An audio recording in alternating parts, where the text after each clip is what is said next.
Olá pessoal, o vídeo de hoje é sobre a Brava Energia, aquela mesmo que surgiu da fusão entre a Enalta e a 3Rs. Você conhece essa empresa? E aí? Então, nesse momento você deve estar pensando, Igor, é tudo igual, Petroleira Júnior é tudo igual. Não é. Eu já provei para vocês que Prio é diferente de PetroRecôncavo. E agora, essa empresa, a Brava, não tem nada a ver com nada, ela é totalmente diferente, ela é uma mini Petrobras. Ficou curioso? Então, mais spoiler, agora eu não vou dar, tem que assistir o vídeo, ok? Então já dá um like para não esquecer e bora pro vídeo. Antes de mais nada, deixa eu explicar que empresa que é essa. A Brava Energia é uma empresa de exploração de óleo e gás, mas ela é totalmente diferente da Prio ou da PetroRecôncavo. Por quê? A Brava Energia é uma empresa integrada, então ela trabalha na exploração e produção de óleo e gás, trabalha, mas ela mexe também com o processamento, com o tratamento, com o refino, com a logística e com o armazenamento. Ela comercializa os derivados do petróleo, uma ampla gama de produtos, ok? Ela fez o seu IPO lá pelos idos de 2020, levantou mais ou menos 700 milhões de reais. Mas o ponto-chave para a Brava Energia realmente foi 2024, quando ocorreu a fusão da 3R com a Enalta, ok? Essas duas empresas se juntaram e criaram a Brava Energia. Mas por quê? E o que essa empresa ganhou com a fusão dessas duas? Em primeiro lugar, houve uma redução da alavancagem, ok? A 3R era uma empresa muito alavancada e hoje a Brava ela é menos alavancada, mas é alavancada, ok? O que houve também foi um aumento da produção offshore, porque combinou os ativos das duas empresas, ok? E houve um aumento de escala, ganhos de otimização. E isso no ano passado, em 2024, foi muito bem visto pelos investidores. A Brava Energia é uma empresa que tem uma diversificação interessante. Ela trabalha com aquele mesmo conceito da Prio e da PetroRecôncavo. Ou seja, ela vai lá, compra poços, campos maduros da Petrobras, que a Petrobras não quer mais, que não tem produtividade para ela. Aí ela enfia a tecnologia, dá uma repotencializada, diminui custo, alonga o ciclo de vida e consegue desenvolver o seu negócio, ok? Hoje ela trabalha em 5 estados, basicamente, que seria o Rio de Janeiro, Espírito Santo, Bahia, Ceará e o Rio Grande do Norte. Inclusive, lá no Rio Grande do Norte, a Brava Energia tem um grande ativo, que é o ativo industrial Guamaré. Lá nesse local, ela tem uma refinaria, que é a refinaria Clara Camarão. E é lá que ela faz o refino do petróleo e consegue oferir aí grande parte do seu faturamento. Mas ela também tem, lá em Guamaré, um terminal aquaviário, ela possui unidades de tratamento de gás e ela também possui um parque para tanques, né, de armazenamento de derivados do petróleo enorme, muito grande. Agora, em fevereiro de 2025, a Brava Energia bateu recorde de produção de petróleo. Ela conseguiu extrair mais ou menos 74 mil barris de óleo por dia. E mais ou menos 35 mil foi produzidos onshore, na terra, e outros 38 mil offshore, no mar. Ou seja, ela tem uma produção diversificada. Ela produz tanto na terra quanto no mar. Agora, e o custo? O lift cost, que é o custo de tirar o petróleo lá do fundo do mar, lá do fundo da terra e trazer para a superfície da Brava, está em torno de 17 dólares e 50 centavos. Um pouquinho mais caro do que o custo da PetroRecôncavo e da Prio, que está estimado em algo em torno de 13 dólares. Mas mais barato que as operações da Petrobras de onshore, que está estimado em mais de 20 dólares. E em relação ao faturamento? A Brava fatura algo em torno aí dos 9 bilhões de reais por ano, ok? Sendo que 51% desse faturamento vem da venda, vem da comercialização dos derivados do petróleo. Olha o refino aí agregando valor ao faturamento da empresa. 42% vem da venda de óleo, o óleo cru, o Brent, ok? E mais ou menos 6% é gás, beleza? A Brava tem uma liquidez diária de algo em torno de 115 milhões de reais. É uma empresa que tem uma volatilidade mais agressiva. A volatilidade dela está estimada em 53%. E o beta 1,43. Então, gente, é uma empresa que dá umas guinadas mais bruscas. Então, tome cuidado, não fica nervoso, ok? O maior acionista é o Bradesco, que tem algo em torno de 12 pontos percentuais. Essa participação veio lá da Enalta, né? Porque a Queiroz Galvão era um dos grandes acionistas da Enalta e ela devia para o Bradesco. E nesse processo inteiro, a dívida da Queiroz Galvão virou ações do Bradesco. Então, hoje, o Bradesco ele é um grande acionista da Brava Energia, beleza? Dividendos, muito poucos. Agora, no ano passado, ela pagou um pouquinho, mas não chegou nem a 2%. Então, se você quiser comprar a Brava Energia, esquece, dividendos não haverá, ok? Então vamos lá, pessoal, vamos fazer a avaliação econômico-financeira da Brava. Eu utilizo a análise dinâmica de balanços e para isso eu peguei os balanços da Brava de 2019 a 2025. Mas logo de cara vamos fazer aqui uma consideração, ok? Volume de negócios mesmo, pessoal, da Brava, a gente vai ter a partir de 2021. Antes disso, antes do IPO, a empresa era muito pequenininha, ok? E em relação aos balanços, de 2019 a 2023, esses balanços são da 3Rs, tá?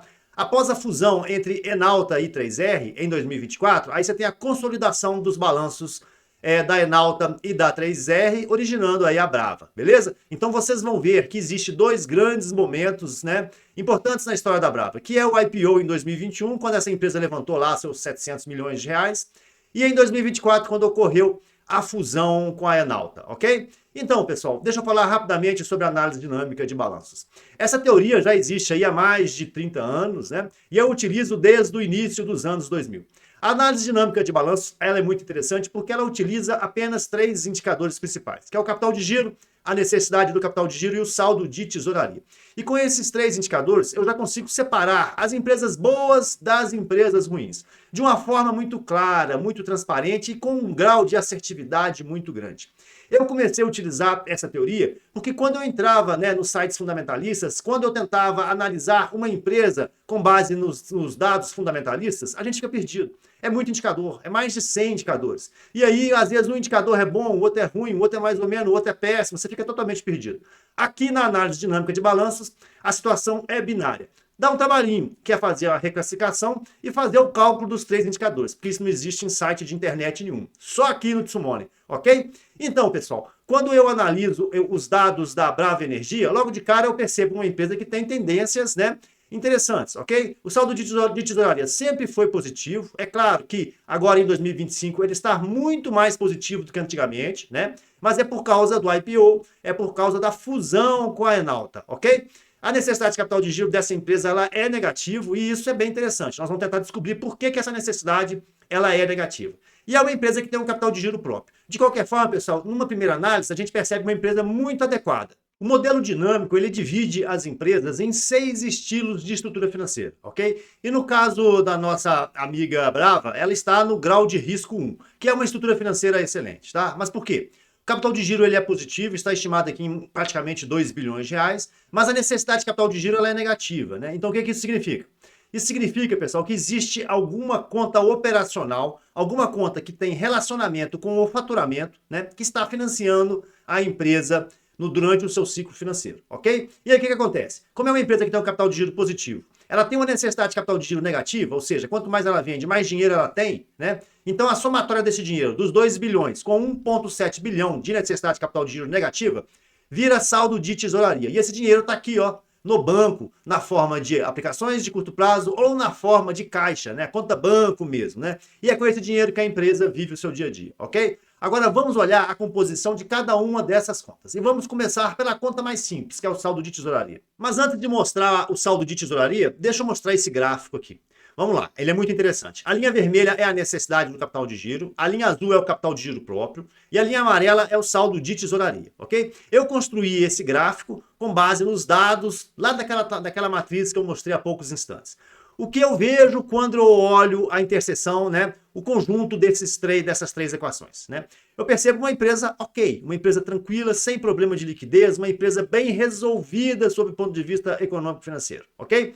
Vamos lá. A necessidade de capital de giro, ela, né, sempre abaixo de zero, e isso é muito bom. Isso significa que a empresa não tem problema em aumentar o seu volume de negócios, ok? E aí o que acontece? Como o capital de giro da empresa ele é muito grande, né, está estimado em mais de 2 bilhões de reais, essa diferença entre a linha azul e a linha vermelha, ok, pessoal? Isso aqui é ociosidade de recursos e fica armazenado no saldo de tesouraria, no dinheiro de curto prazo. No primeiro momento é uma empresa ok, uma empresa tranquila, vamos dizer assim, é aquela análise binária, entro ou não entro, estudo mais ou não estudo, você já passa. Aqui ela já passa um recado para você, vale a pena estudar, mas calma, tenho que olhar as três contas. E agora eu vou olhar o saldo de tesouraria, vamos lá. Quando eu abro o saldo de tesouraria, eu olho basicamente duas coisas. Em primeiro lugar, a tendência, né? Nós percebemos uma Brava Energia que sempre teve saldos positivos, né? Chegou no ápice lá em 2024 em praticamente 5 bilhões de reais. Mas além disso, pessoal, nós temos que ver de onde que veio esse dinheiro, ok? E a preocupação nesse caso é se esse dinheiro veio de empréstimos de curto prazo, tá? No caso da Brava Energia, sim, ela tem empréstimos de curto prazo, né? Aqui em 2025 está estimado em 582 milhões de reais, mas o dinheiro que ela tem em caixa, mais as aplicações financeiras de curto prazo, são valores muito maiores, né? Ela tem praticamente 2,7 bilhão de reais em caixa, dinheiro paradinho lá, ok? E ela tem praticamente 1,7 bilhão de reais em aplicações financeiras. Então é uma empresa que tem liquidez no curto prazo, mas essa liquidez ela não é proveniente de empréstimos de curto prazo, ok? Então aqui ela ganha mais uma bandeirinha verde de qualidade. Mas o que acontece, pessoal? Eu costumo dizer que as contas do saldo de tesouraria, que no caso é o caixa, as aplicações financeiras e os empréstimos, são contas erráticas, são contas não gerenciáveis, é somente a consequência das contas estratégicas, que no caso elas fazem parte do capital de giro e elas fazem parte da necessidade do capital de giro. Então vamos lá dar uma olhadinha na necessidade do capital de giro. Aqui é a necessidade do capital de giro, pessoal, e é aqui que a coisa fica interessante, ok? Quando eu abro a necessidade do capital de giro, a primeira coisa que eu faço é comparar a evolução da receita, ok? Com a evolução da necessidade do capital de giro. E aí o que a gente percebe? Nós percebemos que é uma empresa que teve um crescimento muito grande da receita, saindo aí de 1,7 bilhão, ok? Em 2022 e batendo aí praticamente 9 bilhões em 2024. Então ela cresceu muito, né? E a sua necessidade de capital de giro, ela é negativa, né? E fica cada vez mais negativa. Então o que acontece? Isso é uma situação atípica. Normalmente a necessidade de capital de giro, ela cresce com um aumento do faturamento. Essa é a condição normal. Então aqui no caso da Brava, pessoal, o que acontece? Existe alguma conta que está financiando essa situação, né? Qual é a conta? Beleza? Vamos lá. Aqui nessa coluna diferença, pessoal, eu calculo a demanda por necessidade de capital de giro de cada uma das contas em dias, ok? E o que a gente percebe? Que esse bloco de contas do ativo aqui, contas a receber, estoque, tributos, despesas antecipadas, essas contas todas aqui, elas diminuíram, né, o seu prazo de financiamento da necessidade de capital de giro, saindo de 157 dias e batendo para 149. Quanto menor, melhor, né? Então isso ajudou a empresa de forma incontroversa, tá? Sob o ponto de vista do ativo. Mas realmente, pessoal, o que financia a empresa e que propicia grande parte dessa necessidade de capital de giro negativa é a conta de fornecedores. Ao longo dos anos, né, de 2022 para cá, o prazo de pagamento de fornecedores saiu de 52 dias e está batendo 100 dias, né? Então o que acontece? Ela é uma empresa que aperta os seus fornecedores. Gosta de comprar a prazo, né? Os seus fornecedores não conseguem pressionar a empresa. E é por isso que a necessidade de capital de giro ela é negativa. A Brava, ela é uma empresa que faz uma boa gestão de necessidade de capital de giro. Apesar, né, de aparentemente não precisar, porque é uma empresa que tem um capital de giro robusto, né? Mas mesmo assim, ela faz uma boa gestão da necessidade do capital de giro. Já em relação à conta do capital de giro próprio, pessoal, a gente percebe que a empresa também, né? Principalmente aí depois da união entre Enauta e 3R, que deu origem à Brava, né, que foi em 2024, a empresa tem um capital de giro relevante, aí na faixa dos 3,8 bi, ok? E quando a gente abre essa conta, é importante a gente perceber de onde que veio o financiamento do imobilizado e do intangível, né? No caso da Enauta, pessoal, no caso da Brava Energia, aliás, a gente vai observar que de 2020 a 2024, a empresa imobilizou praticamente 23 bilhões aqui no mouse, que é a variação, né, do valor que está registrado nas contas do imobilizado e do intangível. 23 bilhões de reais. Agora, de onde que veio esse dinheiro? Essa que é a pergunta, né? 7 bilhões de reais, né? Praticamente 8 veio do capital social, né, que saiu de 4 bi e foi para 11, mas sim, a empresa ela pegou empréstimos vultosos ao longo desses anos, né? Em 2022 ela tinha apenas 900 milhões de reais de empréstimo de longo prazo e agora ela tem aqui algo em torno de 18 bi. Então, pessoal, aqui a gente já percebe o seguinte, que a Brava Energia ela é uma empresa que mobilizou muita grana ao longo desses últimos 3 anos, mas grande parte desse dinheiro, praticamente 2/3, ele veio de empréstimos e financiamentos de longo prazo, ok? Nós vamos conseguir entender isso quando a gente analisar a conta de empréstimos e financiamento. A dívida líquida, vamos lá olhar. Essa é a conta da dívida líquida, o endividamento, né? E aqui eu mostro a evolução desse endividamento ao longo dos anos, beleza? Lá pelos idos de 2021, a antiga 3R tinha uma dívida líquida negativa, né? Isso aqui foi logo no IPO, né? E de lá para cá essa dívida foi aumentando. Hoje, em 2025, está batendo aí 13,3 bilhão de reais, né? Aqui no mouse, tá? E aí a pergunta que fica é a seguinte, essa dívida é muito, essa dívida é pouca. A Brava, ela é uma empresa endividada ou não? Para isso, pessoal, nós temos um indicador aqui no mouse chamado dívida líquida dividido pelo EBIT. Eu pego a dívida líquida de cada um desses anos e divido pelo EBIT, né, correspondente ao ano. No caso da Brava, pessoal, em 2024, a empresa tinha uma dívida líquida de 13,2 bilhão de reais. Ela gerou um EBIT de 2,5 bi, né? Uma empresa que gerou um caixa muito forte. Então, nós pegamos 13,2 bi de dívida líquida, dividimos pelo EBIT, né, que no caso é de 2,5 bi, e aí nós vamos ter um indicador de 5,3. A pergunta que fica é a seguinte: esse indicador é bom ou esse indicador é ruim? Pessoal, se você for aí sentar para estudar, olhar no detalhe, esse indicador é péssimo, né? Mas por quê? Porque o indicador bom é no máximo 1, né? E isso significa que o que o mercado gosta é que a empresa consiga pegar um EBIT de um ano, que no caso era 2,5 bilhões, né? E conseguisse em um ano quitar sua dívida, né? Então o número ideal aqui para a Brava seria algo em torno de 2,5 bilhão de reais e não 13. Então sim, pessoal, nós podemos dizer que a Brava ela é uma empresa muito endividada, ok? Bem endividada, aliás. Esses aqui são os indicadores da DRE e eu consigo analisar, eu prefiro analisar somente 4, né? Eu acho que muito indicador polui e é por isso que eu gosto da análise dinâmica, né? E aí, o que nós temos? Nós temos uma empresa que, no ano de 2024, faturou aí seus 8,7 bilhão de reais, né? Teve um CMV de 73%. A gente vai observar que esse CMV, né, ao longo pelo menos desses 2, 3 anos para cá, de 2023 para cá, sempre está acima de 65%, né? Em 2023 bateu 68%, agora 73%, 67%. Essa é a volatilidade desse tipo de empresa, né, pessoal? Mas nós vamos conversar isso aqui um pouquinho mais para frente. Ela é uma empresa que tem um papel volátil? É, né? Mas ela é uma empresa que tem um CMV volátil também. E eu vou explicar um pouquinho sobre isso mais à frente, ok? Pelos idos de 23, 24, a gente vai perceber que é uma empresa que tem um EBIT, né, aí na faixa dos 22, 23, 25%, né? O lucro líquido em 2024 foi negativo, mas aqui tem um efeito cambial gigantesco que impactou o resultado financeiro da empresa e jogou esse número lá para baixo. Eu vou mostrar logo em seguida. Essa aqui, pessoal, é a mesma planilha, só que aqui eu trabalho com dinheiro, tá? A parte superior eu trabalho com percentuais, aqui com dinheiro. E aqui, pessoal, tem duas informações que são importantes para a gente, né?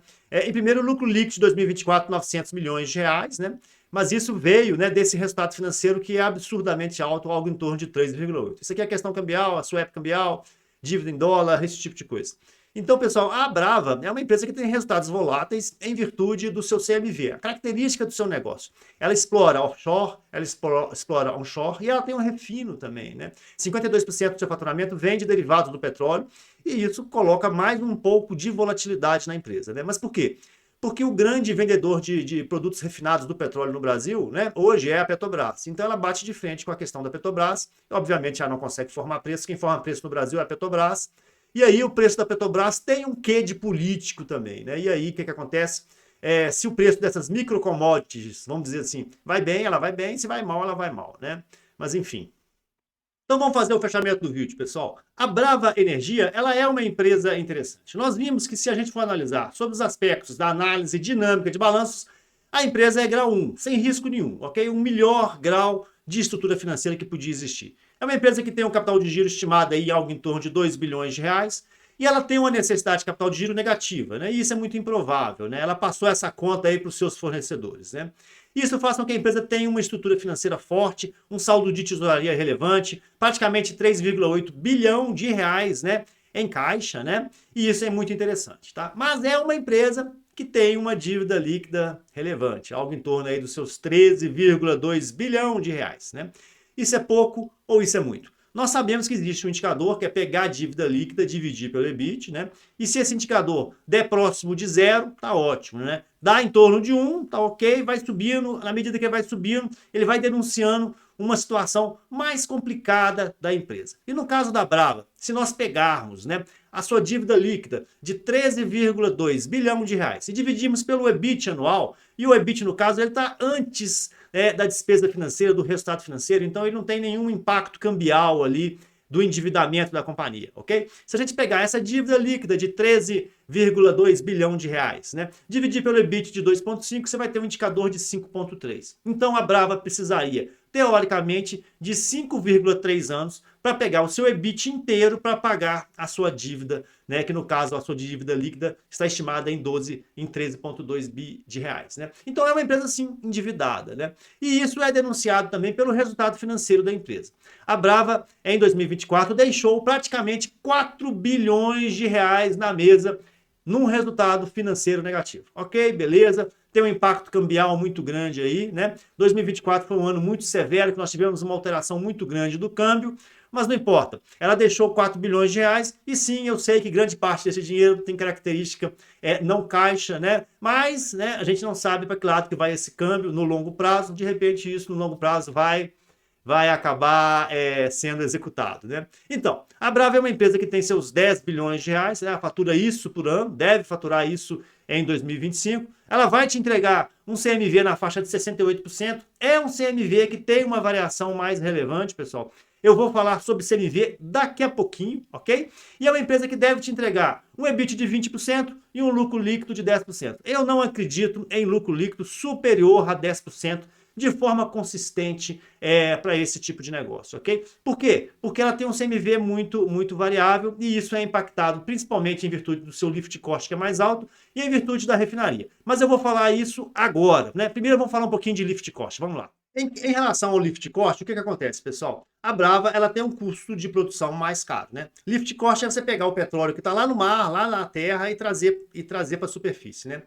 A Brava tem um custo de 17 dólares e 50 centavos por barril, né? Se você pegar a Prio, se tu pegar a Recôncavo, né? A Petro Recôncavo vai estar em torno de 13 dólares, né? Então ela tem um custo de lift cost mais alto. E ele é estruturalmente mais alto, basta você avaliar, buscar as informações mais antigas da Enalta, as informações mais antigas da própria 3R, você vai ver que sempre ela teve um custo mais alto e o pior de tudo, esse custo ele oscilava demais, ele sempre oscilou mais do que os seus pares, né? Por outro lado, o que acontece? Algo que me incomoda muito no modelo de negócios da Brava é que acaba, pessoal, que ela é uma concorrente da Petrobras. Ela é uma mini Petrobras, né? Só que a Brava fatura seus 10 bilhões de reais por ano, já a Petrobras fatura os seus 500 bilhões de reais por ano, né? E o que acontece? Nesse momento, pessoal, eu não estou fazendo uma crítica à Petrobras, ok? Eu estou falando de uma característica.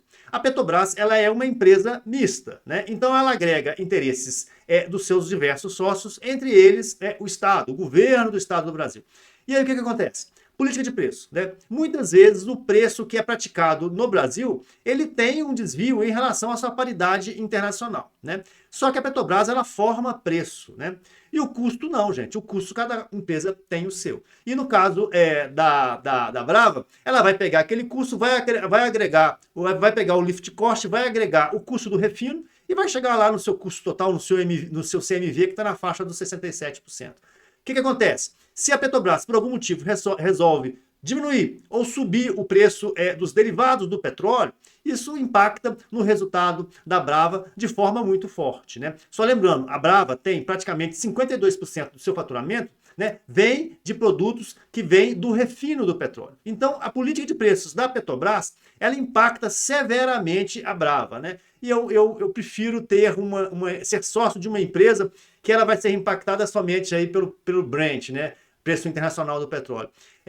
Não é muito cômodo para mim, eu não fico muito à vontade de ser sócio de uma empresa que ela pode ser impactada pelo preço pela política de preço de um grande player, que no caso é a Petrobras. E o pior, que esse grande player ele pode motivar o seu preço por aspectos políticos, por aspectos sociais, por aspectos inflacionários, né? Nós vimos na história que o preço do petróleo, em diversos momentos, né, o preço do combustível aqui, da gasolina, do óleo diesel, ele foi manipulado, inclusive, para segurar a inflação. Então, eu acho que isso traz um risco para a Brava, né? E isso traz uma volatilidade para o seu CMV, que a gente não percebe essa volatilidade tão forte nos seus pares, na Prio e na Petro Recôncavo. Se bem que é muito injusto nós compararmos essas três empresas, né? Mesmo porque a Brava tem o refino, né? E as nossas amigas Petro, Recôncavo e Prio, elas não possuem, elas vendem só o Brent, ok? Então, pessoal, nesse momento você deve estar pensando assim, e Igor não gosta da Brava por causa da política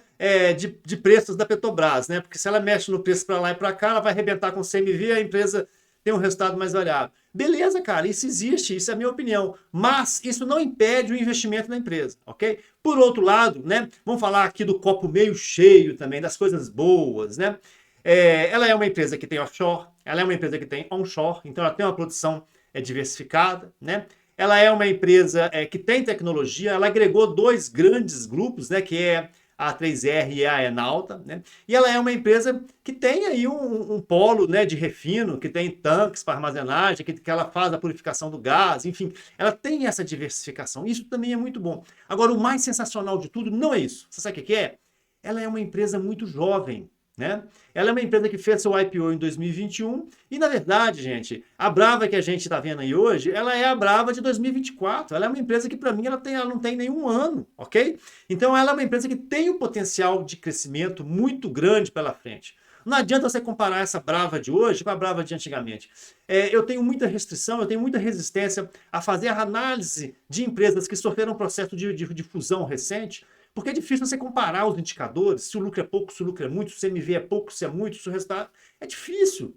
Né? A Brava que nós temos hoje, ela não tem nada a ver com a 3R de 2023 e não tem nada a ver com a 3R de 2019 e 2020. É uma empresa totalmente diferente. Então, aí pode haver uma tese de investimento para o longo prazo, né? Na qual você vai comprar uma petroleira júnior, vai segurar ela aí por uma década e lá na frente você vai se dar bem. Mas fique ciente que é uma empresa que tem volatilidade de resultados em virtude do seu modelo de negócio, em virtude do seu CMV, que ele é muito exposto, né, ao lift cost de postos, de campos de petróleo que sempre tiveram o seu custo mais volátil e ele também, né, ele é volátil em virtude do refino, né, desses produtos derivados do petróleo, né, e que possuem grande impacto da Petrobras. Vale a pena investir? Cada um faz a sua avaliação. Para mim, na minha carteira, não. Se eu tivesse que escolher entre Prio, né, PetroRecôncavo e Brava, eu ficaria entre as duas, entre Prio e PetroRecôncavo. Gostei muito da PetroRecôncavo, gostei muito da Prio. Todos os dois vídeos estão disponíveis no canal, acho que vale a pena estudar. É uma boa empresa, a Brava? É uma boa empresa, mas ela tem riscos adicionais em relação aos seus pares. Beleza? Gostou da análise? Será que eu trouxe alguma informação diferente? Gostou? Se não gostou, não fica bravo comigo. Se não concorda comigo, não fica bravo comigo. Pensar diferente é importante, porque às vezes eu posso falar algo, né, que você nem goste, que você nem concorde. Mas isso, de alguma forma, vai ajudar você a montar o seu raciocínio próprio. Eu não estou aqui para falar em qual empresa você tem que investir. Eu estou aqui para trazer a minha contribuição e aí você, com base na minha contribuição e outras contribuições, você fecha o seu raciocínio. Beleza? Gente, eu fiz esse vídeo para vocês. Esse vídeo faz parte dos meus estudos, ok? Espero que vocês gostem. Tem alguma sugestão? Quer que eu estudo alguma ação em específico? Coloque aí nos comentários. O canal é seu, né? Eu faço o canal para vocês, ok? Muito obrigado, meus queridos. Muito obrigado. Bons investimentos e fiquem com Deus.